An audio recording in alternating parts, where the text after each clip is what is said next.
Beloved community, the first step in practicing centering prayer is choosing your sacred word. Now, this is often a 1 or 2 syllable word that kind of reflects your longing to commune with God. Often, the name that you kind of gravitate to in speaking to God is chosen. It could be Mother or Father or Spirit, or perhaps it's Beloved or Holy One.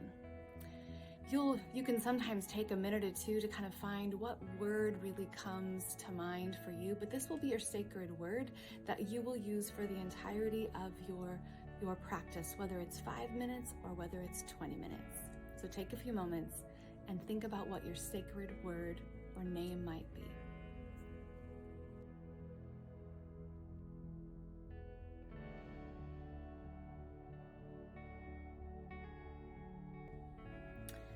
The second step of centering prayer is to sit down with your feet on the ground and you close your eyes.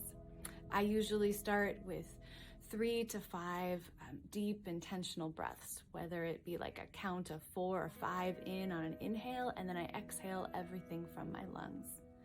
I settle in, and then you're invited to introduce your sacred word to God.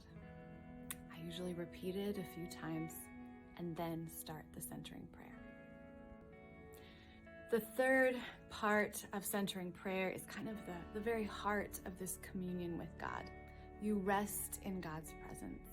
And when a word or a thought or a feeling bubble to the top as they do, you notice it and then you just send it on its way.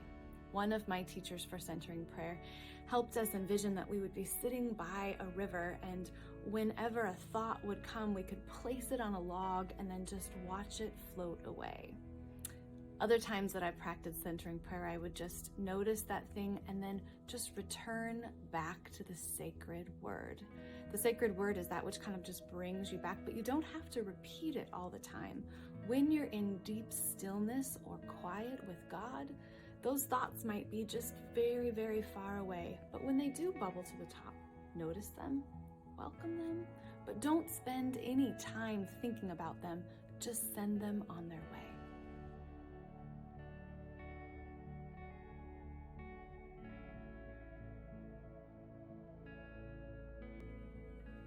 And the fourth movement or step in centering prayer is the conclusion of your prayer. I have found that it's helpful to use a timer for exactly how long I want to do centering prayer.